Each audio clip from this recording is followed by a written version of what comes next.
championship 7-year quest. Don James and the Huskies of Washington, who won the national championship, shared it with Miami. And he joins me on the live line. Welcome to the Rashad Mitchell Show, Mike Gastineau.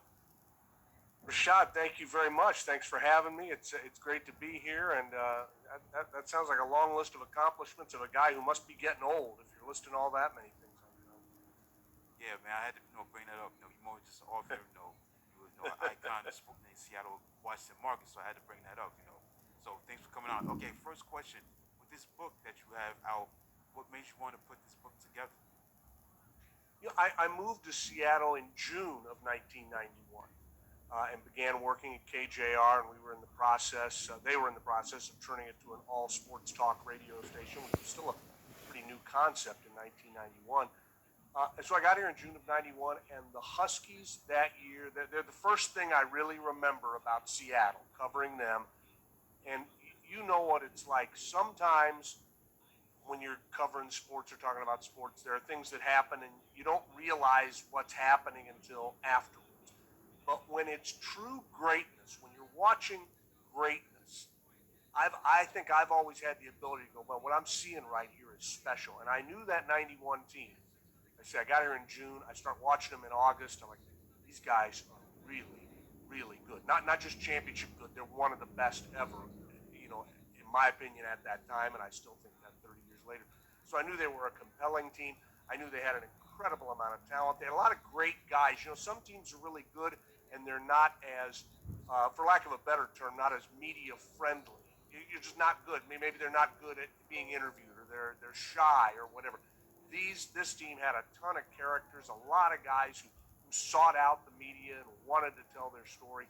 So I figured 30 years later it would be fun to catch up with a lot of those guys, and it was. So that was kind of the genesis for it. I do think, and I'm not from Seattle. I didn't go to the University of Washington. I say this as somebody who observed them. I think they're one of the best teams of all time. Now that's subjective. How do you compare a team from 1990 to a team from today to a team from 1950? But I think in any of those comparisons, you've got to have the 1991 Huskies in the mix. I think they were one of the best college teams ever. I really loved the idea of being the guy who told their story and talked about what they had done and what they'd accomplished. So that's kind of where it came from. Okay, so I just want to go over some of the chapters, not all of the chapters, because I have your book. I bought it myself. It's a great book, and just want to go over some of the chapters and why you Sure. wrote what you wrote. The chapter, first chapter is A Dark December. Elaborate specific about that first chapter, A Dark December. It's funny, that was my editor's idea. I should take credit for everything, but I like to give credit where it's due. And my editor liked the idea of kind of starting the story in the middle. And I do like that as a writing style. I like jumping around a little bit when you can. You don't want to confuse the reader. But I thought, okay, why don't we start it at what was kind of the low point? Don James got here in 1975, and after 1977, they went to a bowl game every year. It wasn't always the Rose Bowl, but it was usually a pretty big bowl, and it was usually a pretty good bowl. And then, they went to the Orange Bowl in 84, and then they had a couple of years where they went to smaller bowl games, but they were still going to a bowl game. The fans had that experience in December. And this is back when there was only like 18 bowl games. There wasn't that many. Suddenly 1988 comes. They're 6-5, or 6 and maybe 5-5 going into the Apple Cup. I can't remember. But anyway, they lose to Washington State. They blow a big lead in the second half and lose, and they don't go to a bowl game for the first time in 11 years under Don. And that's where we begin it. We begin the story there, the dark December, where they were all home. I talk about Don and Carol James, his wife, putting up Christmas decorations. They'd never done that in Seattle. They'd always gone to a hotel for Christmas because they were getting ready to play a bowl game somewhere. So I thought that would be an interesting place, and my editor thought that'd be an interesting place to kind of start it, where Don comes in, and what he says to the coaches is, if this happens again next year, we're all going to be looking for a job, and he's probably not too far from the truth. And that's where it kind of begins, where they're starting to redouble their efforts to get back to where they want to get to. Okay, the second chapter, talk about the Orange Bowl. Talk about that chapter. The Orange Bowl was such a fun chapter, a story to write about. So many interesting things happened in that game. I mean, for starters, you had what a lot of people consider the two best teams in the country. Now, BYU ultimately won the national championship, and that was a low point too, because Washington felt as if they had earned at least a share of the title that year by how they had played and the way they played Oklahoma. Barry Switzer thought so too. Barry Switzer after the game says, listen, that's the best team in the country right there. That's the game where the Conestoga wagon, the Sooner Schooner, goes rolling onto the field and gets a penalty. There was an accident at halftime, a fireworks accident in the halftime show, and several people had to be hospitalized. I don't think anybody was seriously hurt, but it was it was a big deal. And then one of my favorite things that I did not know until I went back and maybe I knew it, but I didn't remember it until I started doing the research, was a huge play in that game happens when Oklahoma's kick returner, Buster Rhymes, fumbles a kick. Washington gets it. It really gets him back in the game. It's a real tough point for Rhymes' career at Oklahoma. But now he goes into the NFL after this game and has one of the greatest rookie seasons any guy ever had in the NFL. He has a terrific year. And he gets everybody's attention. Like, wow, have you seen this return guy? He's really good, Buster Rhymes. And Chuck D is working in L.A. and is working with a young kid. I don't know his name off the top of my head. It's in the book. Working with a young kid and getting him started. And he says, hey, listen, I got an idea. You should change your name to Busta Rhymes. And he took it from Buster Rhymes. So you had in the Orange Bowl a penalty on a Conestoga wagon. You had a fireworks accident, and you had a guy who ends up making a big play, who a music star appropriates his name and becomes one of the best-selling guys of all time. Kind of a lot of neat things going on in that game. Okay, so the third chapter you talk about recruiter. I'll talk about that chapter, recruiter. A real underrated part of Washington's success was a guy named Dick Baird, and Dick had come in as a 38-year-old graduate assistant. Graduate assistants are normally in their 20s. They're like interns. They're not paid. They do all the grunt work. They live together in apartments, and it's basically a graduate assistant. It's exactly what it says. Is Dick wanted to get into college coaching so bad, and he knew Don, and he says, "Let me be a graduate assistant." Don said, "Well, you're 38 and you've got 4 kids. How are you?" And he goes, "Nope, my wife and I have talked about this, and this is what we want to do." So he comes in. He's really good at it. And about that time, the NCAA made a rule that said you had to have a full-time recruiting coordinator. And Dick's strength, and he'd be the first to tell you this, was not coaching football. He was an okay football coach. His strength was connecting with young people. Don saw that and said, this guy is going to be our recruiting coordinator. So Dick got in there and acquired most of the talent, or was the first step in getting the most of the talent on what would become the 90s. The fourth chapter you talk about we need to get Gilbert. Talk about that chapter. Keith Gilbertson was and is this offensive guru within football. And Keith was one of the first guys, while working for Dennis Erickson, who was at Idaho at the time. They had taken this offense they had seen in a California high school game. It was nicknamed basketball on grass. And it's basically the spread offense that so many teams run today. Well, Keith and Dennis were running it in 1986 at Idaho and winning games, and dazzling the Big Sky, putting 4 and 5 guys in the pattern. It was space age looking. Like, what is this? And Gary Pinkel was the offensive coordinator at Washington, and he saw which way the game was. And he said, look, the game's getting more wide open. And Don James saw this too. So they're talking, and Pinkel was secure enough in his job and his talent to say, let's get Keith Gilbertson. What he's doing over at Idaho is terrific. Let's bring him in here and have some elements of that. Keith and Gary worked together for 1 year, and then Gary goes on to Toledo, and then ultimately goes on to Missouri, has terrific success at both places. Keith Gilbertson becomes the offensive coordinator at Washington, and is really the architect of kind of the last piece of the puzzle for Washington becoming nationally dominant, which was an offense that could attack you from a lot of different ways. Okay, I'm gonna skip 5 because we talk about basketball and grass. Like what you just talked about is basically the basketball and grass element came from the spread offense. So I want to skip that chapter and talk about an attacking defense. Chapter 6, talk about that chapter. Yeah, the defense, Jim Lambright was established by this time as a defensive coordinator, and he had, his 1984 defense that played in that Orange Bowl was nicknamed Purple Rain, and they were great. And they did a few things that he had borrowed from the Chicago Bears' great defense of that same era. And now, by 1988 and 89, he's doing even more things that the Bears had done, and he kept convincing Don that they weren't blitzing enough. So we got to blitz more. Don was kind of an old school. He was a smart guy. Don't get me wrong, but Don was an old school conservative coach. Let's be careful. Let's run the ball. Let's punt the ball well. Let's play good, solid defense, and we'll wait for the other guy to make a mistake, and then we'll pounce. Jim Lambright was more of a line of, hey, let's really attack these guys. And Jim wanted to blitz on every down, in every situation, at any minute. And they're going through the '89 season, and their defense is struggling. And finally, after a game against Arizona State, where Arizona State beat them, Don and Jim got together, and Don said, I think it's time to try your idea on defense.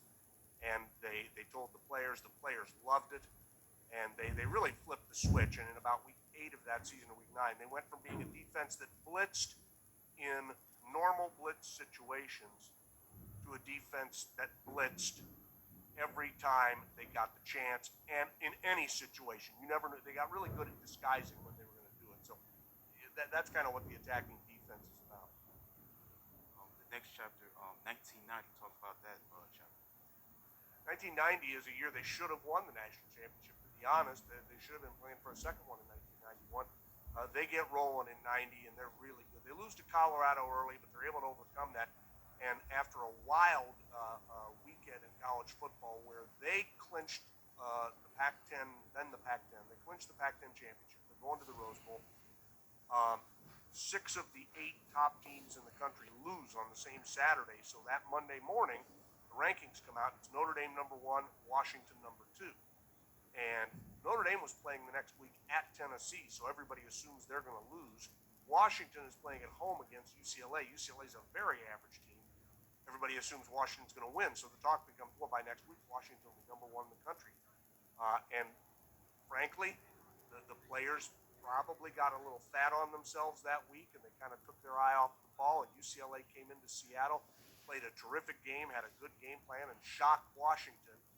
And that, that took them out of any chance to win the championship that year.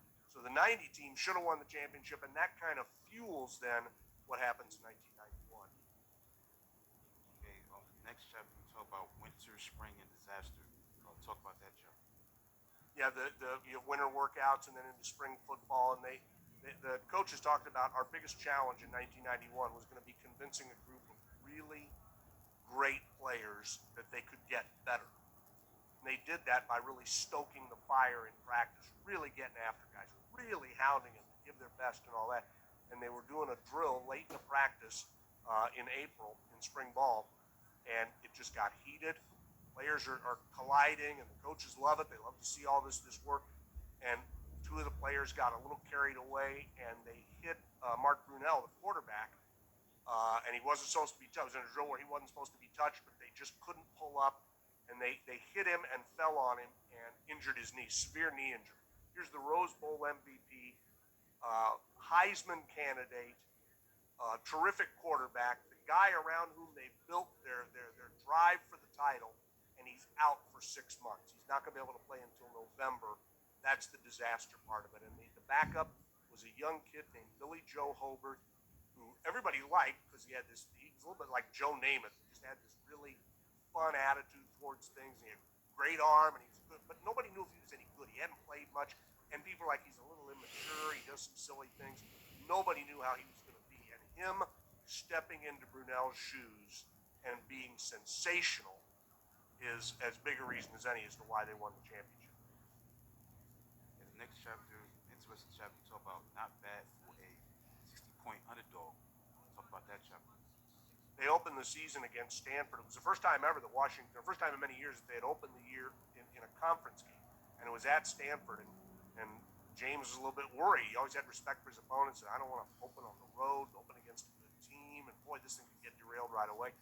And Stanford had a talented offensive lineman named Bob Whitfield, who during the week, for some reason, decided to speak up a little bit and talked about how Stanford wasn't worried about anybody they played. They had respect for Washington, but they felt like they could score as much as they wanted, and said, it wouldn't surprise me if we win this game by 60. And instead, the Huskies come in, and I think the final was 44-7 or 41-7.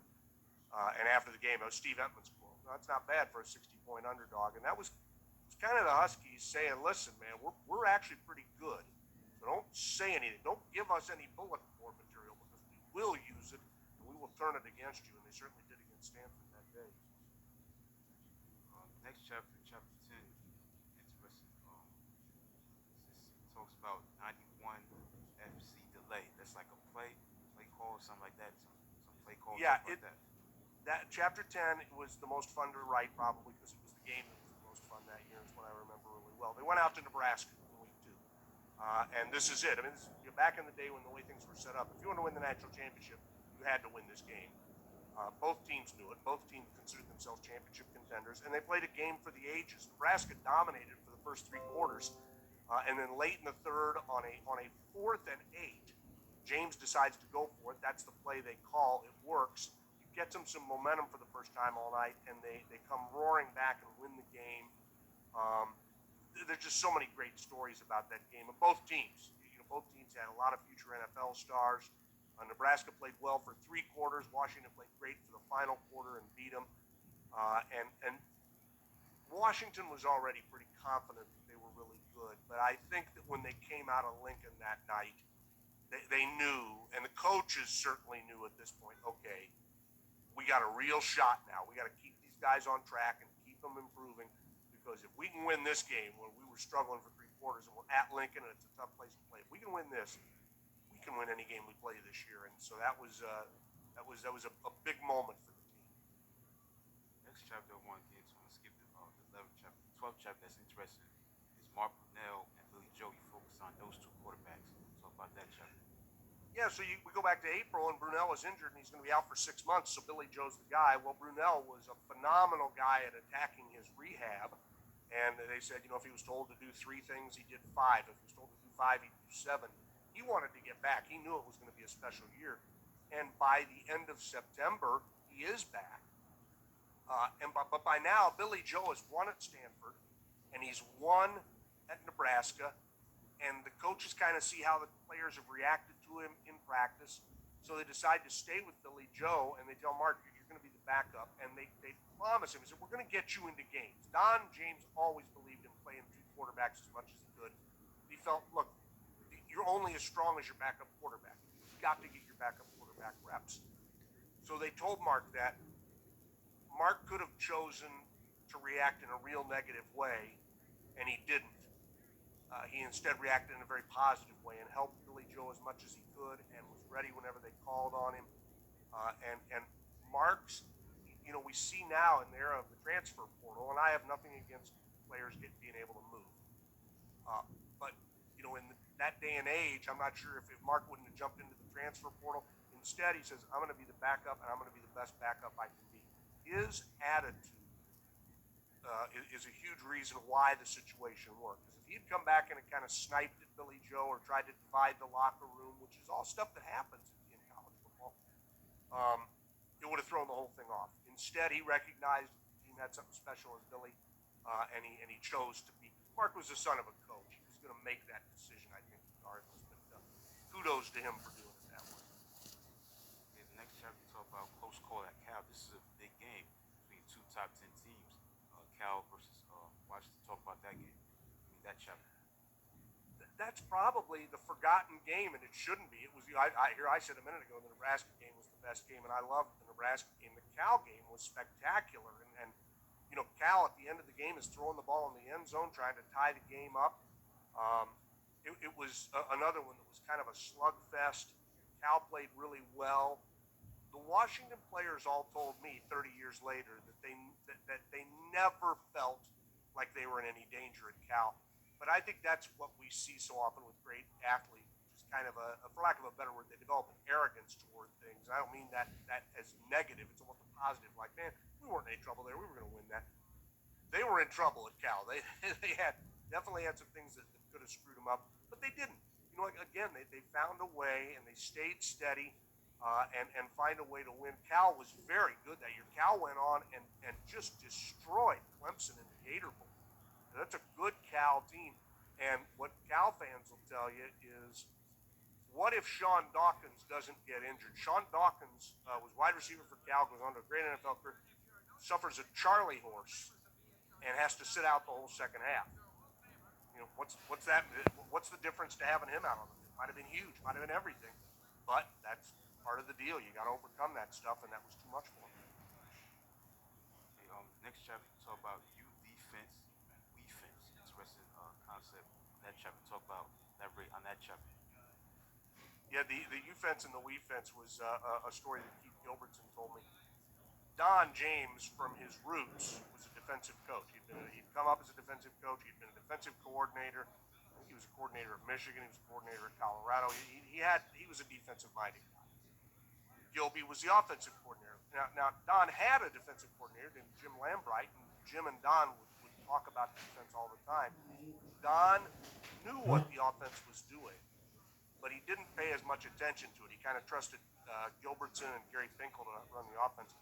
So Gilby said that he nicknamed it the we fence and the U fence because Don would come in for their morning meetings and he would refer to his defense and say, "We're going to do this today in practice. We're working on this in practice. This is what we think is going to happen in the game." And then he turned to Gilby and say, "What are you doing?" So he said, "All right, well, I'm running the U fence and you've got the we fence over there." It's a very funny line, and but also kind of explains one of the great things about Don, which is Don was an old style tower coach. He got that from Bear Bryant. He wanted to coach up in the tower and watch practice from high above. He had to get good guys to work for him, and he had to trust them, and he did both of those. He allowed them to do most of the hands-on coaching. He would volley in thoughts from the tower, and then certainly in meetings he was very expressive. But Don trusted his lieutenants, and he trusted Gilby with that offense. So hence the we fence and the you fence. Okay, next chapter talk about beating history. Chapter 15. Talk about that chapter. As they get into the season more and they're moving along, um, part of what was going on was they had to keep these guys focused on getting better. I think I mentioned that earlier, and they had to somehow convince them that you can't just walk in like. And they kept going back to the UCLA game of a year earlier. Look what happens when you don't take an opponent seriously. Well, they were taking their next opponent seriously. Beating history is all about going down to Los Angeles and playing USC. On paper, Washington was much better than USC this year.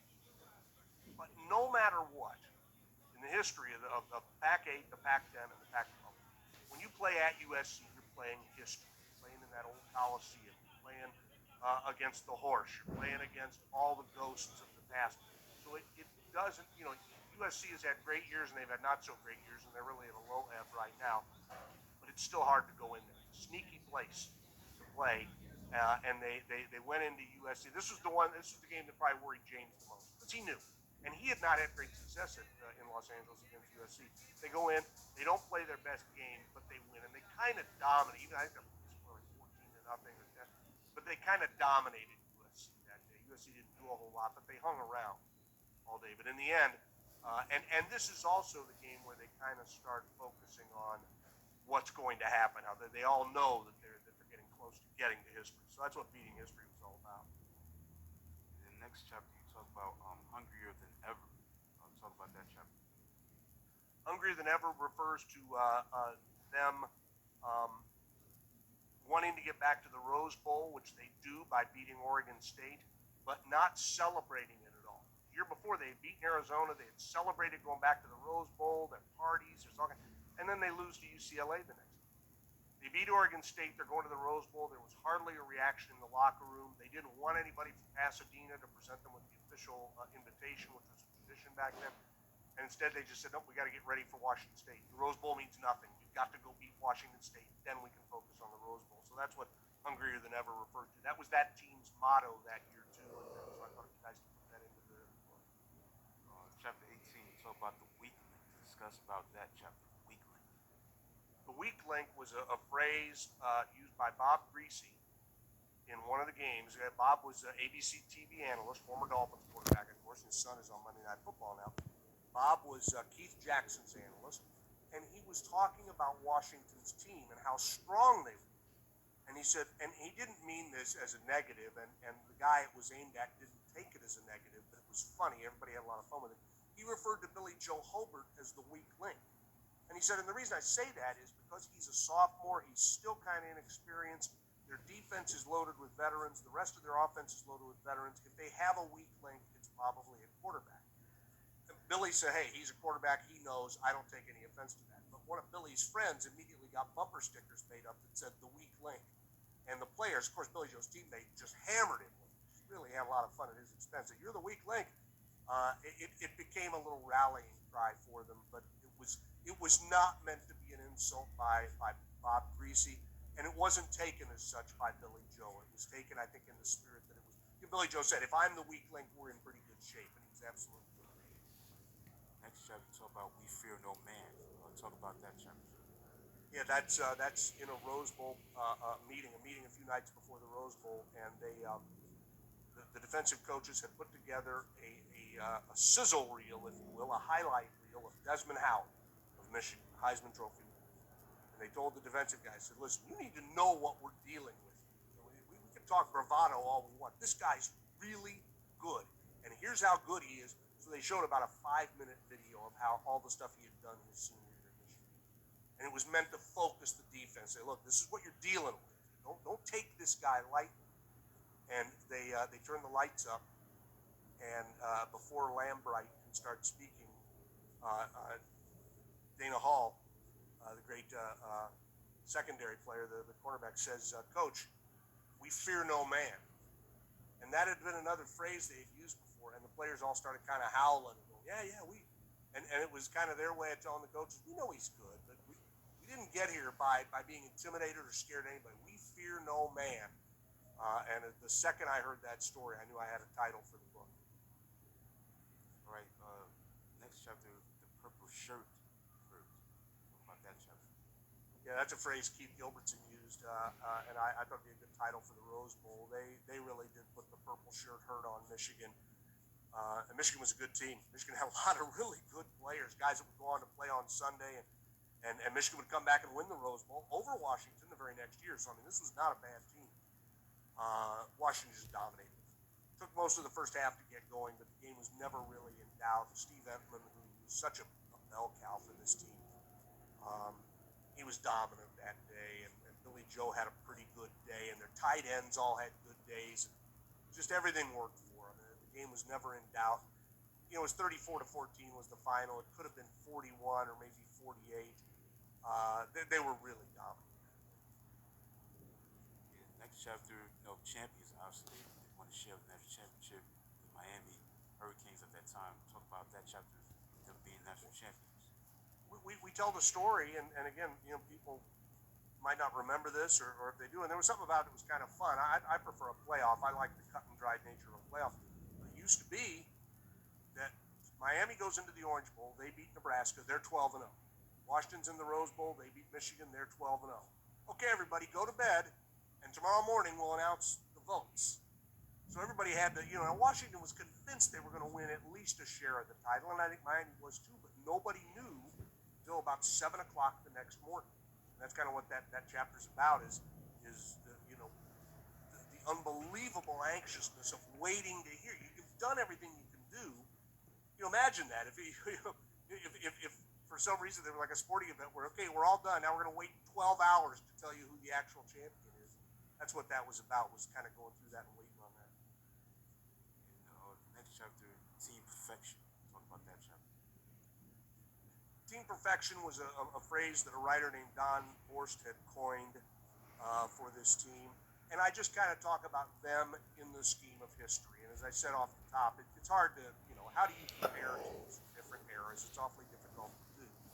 But it was my desire to kind of bring the book to a close, to write about the history of this team and how I think they could have competed in any era. And I think, and most of the times when you see a ranking of the greatest teams ever, I think ESPN did a ranking, and I think Washington's 91 team was ranked 21st, as the 21st greatest team of all time. 10 of the teams ahead of them were teams that played in the 30s. And I don't mean to be dismissive of that, the 30s and the 40s, but I mean, that was a different style of football. It was completely different from what we see today. So if you talk about a modern era, you want to start the modern era in about 1960 or 1955, Washington would be considered one of the 10 best teams ever to play. So I wrote about that, why I think they would have beaten Miami, and what would happen if that game had been played. So it's that it kind of sums up their whole story. Last chapter we talk about is history. Yeah, I get into coaching trees, and I draw a line, and it's very easy. It's a direct line from the guy that, at least by championships won, is considered the greatest coach of all time, Nick Saban.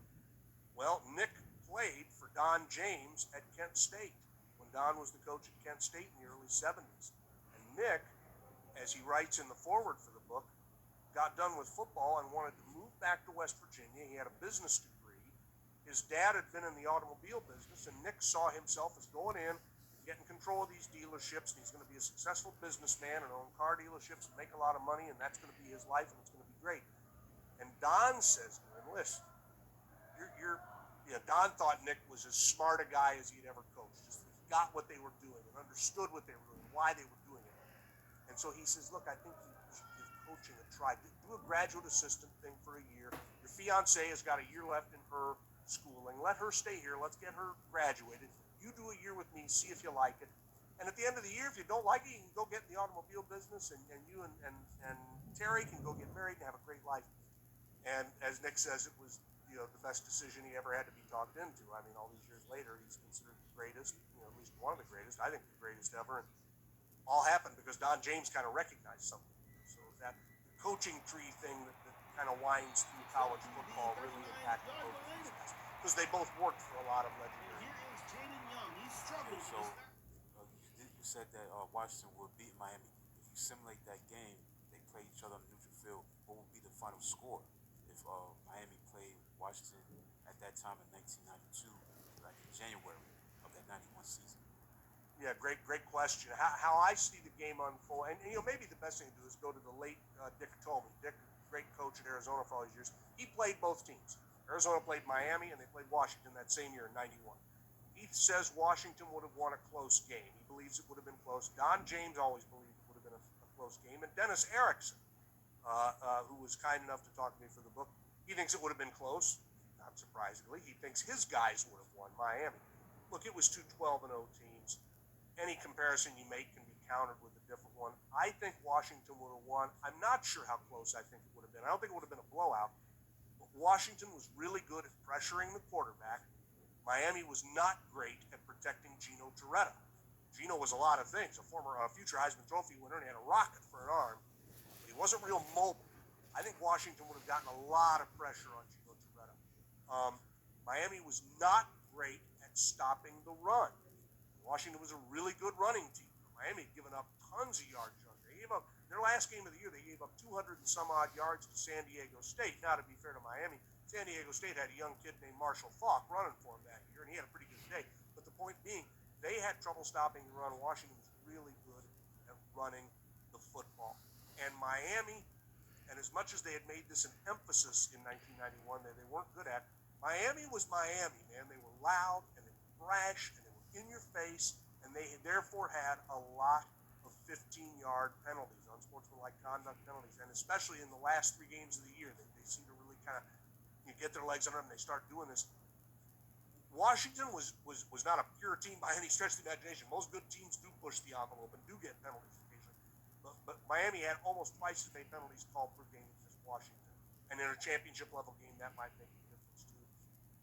As I said to Dennis Erickson, for everything I list about his great Miami team that's perceived as a negative, it can be answered by a Miami guy going, yeah, and we were 12-0. So they won every game they played. They were a great football team. I think Washington was a better football team. We'll never know.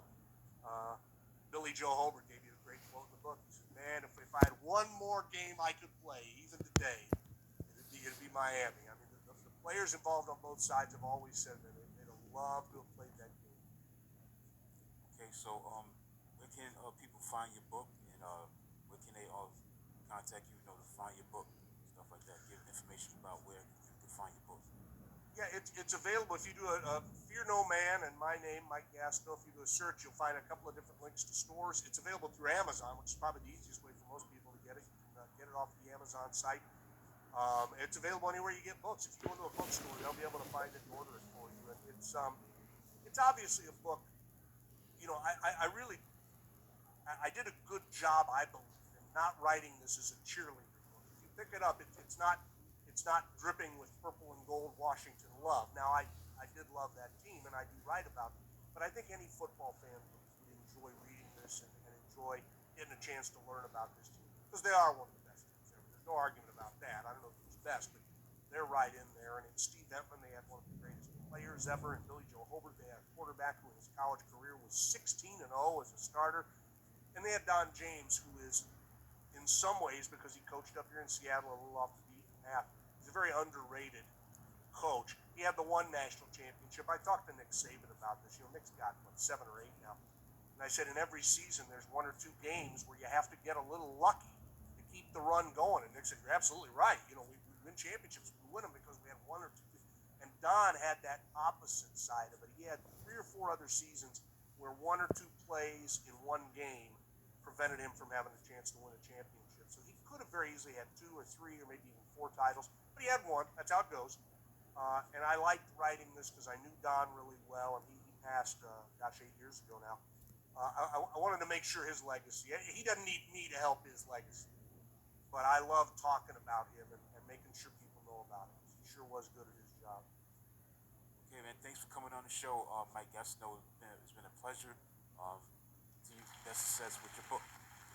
And the same to you. I've done 5 books, and it's darn near killed me. How many have you done? Is he 42, 48? I mean, Yeah. now you're just showing off, man. You're doing Oh, so many books, you're making me look bad. oh, how you know that? How you found that out? Nah, I'm curious. I know you knew that I wrote books. I know. Yeah, I know you've done a lot of writing, man. I admire anybody who can be prolific because it is a tough, hard, solitary gig. And I appreciate getting a chance to come on and talk so much about the book. I hope you and your listeners enjoy it, Rashad. It's great being on the show. Thank you, man. Thanks for coming on the show. Thank you. Thanks a lot. So All long. right. That's Mike Gastineau